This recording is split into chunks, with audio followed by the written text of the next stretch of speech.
Olá, seja bem-vindo ao meu canal. O meu nome é Esther Gomes e eu quero fazer um desafio para você. Para você, o que é milagre? Quando eu pergunto isso para você, eu tenho certeza que na sua cabeça vai vir aquela imagem do mar vermelho se abrindo, mortos ressuscitando, Jesus curando aleijados, pessoas enxergando. Isso é milagre. Isso também é milagre. Sabe qual é o problema? É que a gente só acredita que milagres são coisas muito grandes, coisas mirabolantes, que está fora do nosso escopo. Também é isso. Mas você sabia que existem pequenos milagres que acontecem na sua vida todos os dias? E muitas vezes a gente não dá valor a esses pequenos milagres? Gente, isso aconteceu com uma viúva lá da cidade de Serepta, na época em que Elias profetizava para o povo de Israel. Elias tinha acabado de sair daquele episódio com Acabe, onde ele provoca os sacerdotes de Baal para que descesse fogo do céu e assim eles pudessem comprovar quem realmente era Deus em Israel. Eu não preciso nem dizer, né? Foi pior do que Brasil e Alemanha. Foi 7-0 para Jeová. Para arrematar aquela história, Elias decide olhar para o céu e profetizar: não haverá chuva em Israel enquanto eu não disser que vai chover. Deus assinou embaixo e permitiu que a chuva não descesse. Que bonitinho, né? E agora? Quando não chove, acontece a crise. Crise financeira, crise de plantio. Então, afeta também o nosso estômago. Tudo bem, foi Deus que mandou ele fazer dessa forma e assim ele fez. E se Deus não mandou, Deus honrou a palavra dele e permitiu que não chovesse mesmo, até o dia em que Elias decidiu dobrar o joelho e orar para que descesse chuva outra vez. Mas essa história fica para depois.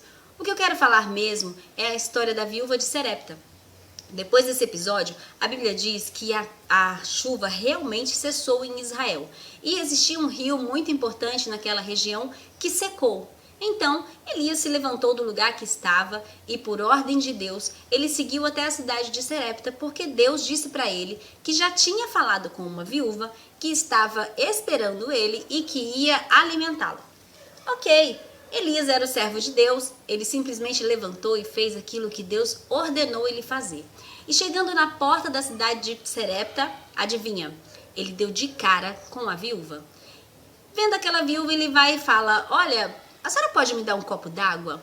Ela: posso sim, meu senhor. Saiu para pegar água, mas no meio do caminho Elias grita: ei, traz um pedaço de bolo também.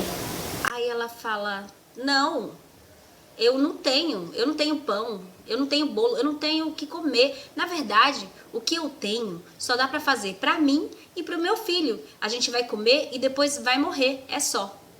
Só que Elias sabia que Deus já tinha falado com a viúva, porque Deus falou isso para Elias antes dele ir falar com a viúva. Então Elias chega para ela e fala: ei, não tenha medo. O Senhor não vai deixar faltar comida na sua vasilha e nem azeite na botija, nem farinha na vasilha, nem azeite na botija, enquanto eu estiver aqui. Olha o que Deus estava fazendo com aquela viúva, gente. 3 anos sem chuva. Tudo bem, Elias nem sabia quanto tempo ia durar aquele tempo sem chuva, né? Ele apenas pediu para que não chovesse. Mas no tempo em que eles estavam, a crise já estava se instaurando em Israel. Mas Deus prometeu para aquela viúva que se ela cuidasse do profeta dele, ele não deixaria faltar comida na casa dela. Isso já é um grande milagre. Mas a viúva ficou um pouco pé atrás, mas decidiu fazer. Ok, ela alimentou o profeta, alimentou a sua família.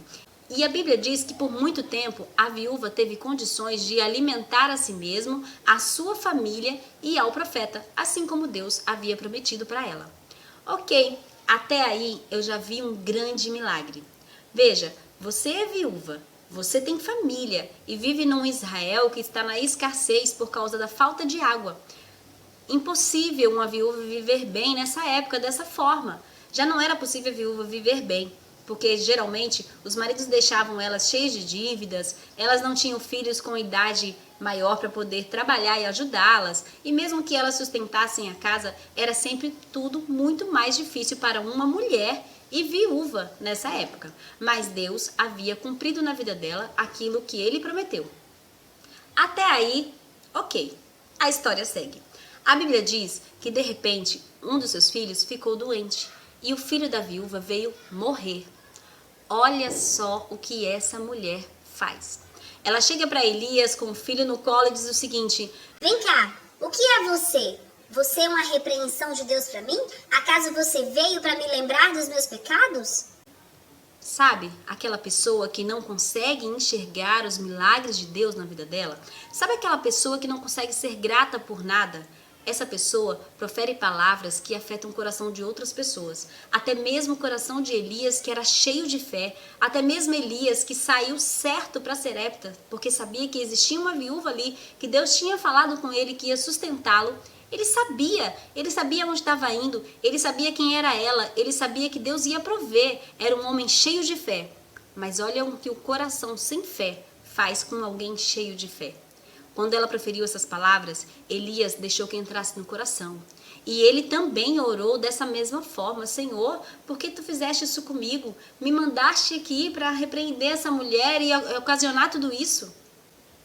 Aqui eu quero abrir uma janela e dizer para você, olha, se você tem essa língua ferina, se você não consegue crer e se você reproduz o que você não consegue fazer, gente, não faz isso. Você vai afetar o coração de quem realmente crê. Graças a Deus que Elias era um homem de Deus. Ele pega essa criança nos braços, sobe lá para o quarto e começa a clamar ao Senhor. Senhor, traga a vida de volta, traga a vida de volta.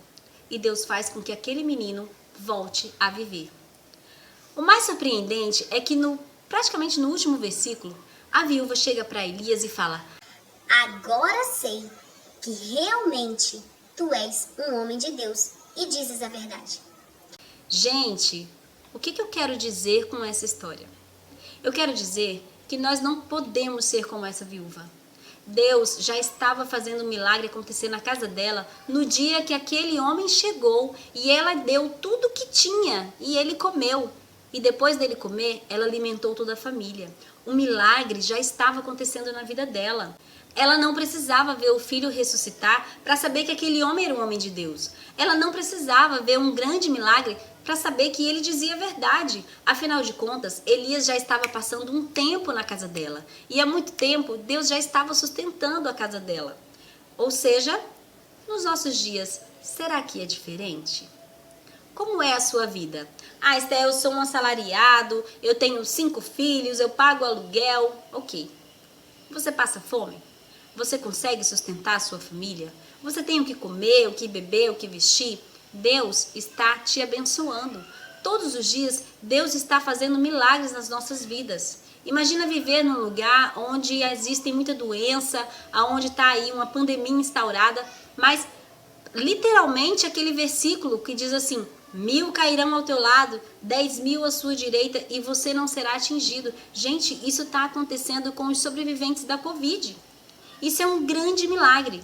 Eu tenho amigos que perderam seus familiares. Eu perdi familiares para a Covid. Eu perdi. Mas Deus manteve a minha saúde. Deus manteve a minha paz. E muitas pessoas que estão me assistindo agora passaram pela Covid e quase passaram pela morte. Muitos pensaram que não iam voltar, mas Deus permitiu que você estivesse aqui. Mas eu não quero falar de grandes milagres não, porque falar de grande milagre é fácil. Esse vídeo é para falar dos pequenos milagres. Olha, é necessário que a gente olhe à nossa volta e comece a ser grato a Deus por tudo que Ele faz por nós. Imagine você entrar num ônibus lotado no dia de chuva. Se você pegar ônibus, você sabe do que eu estou falando. O ônibus lotado, no dia de chuva, ele fecha as janelas, todo mundo se comprime e a gente tenta respirar. Respiramos o mesmo ar. O ar que sai das narinas de alguém entra na nossa narina. Gente, não tem como. Ônibus lotado é isso. Você sabia que a meningite é um vírus altamente contagioso e que se alguém infectado com meningite entrar dentro desse ônibus, a maioria dali vai morrer, se não todos? Pois é, a misericórdia do Senhor é a causa de não sermos consumidos. Até neste episódio que eu acabei de contar, existe um grande milagre. Deus está nos guardando. Que a gente não tenha um coração tão centrado em grandes milagres. Que a gente tenha um coração centrado na gratidão. A gratidão vai nos ensinar a olhar os pequenos milagres que recebemos de Deus todos os dias. Tenha o coração grato. Eu tenho certeza que você vai conseguir entender o quanto Deus tem realizado milagres na sua vida todos os dias. Gente, você gostou desse vídeo, né? Gostou sim, que você ficou até aqui. E se você ficou até aqui, eu tenho certeza que você vai gostar do resto do canal inteiro.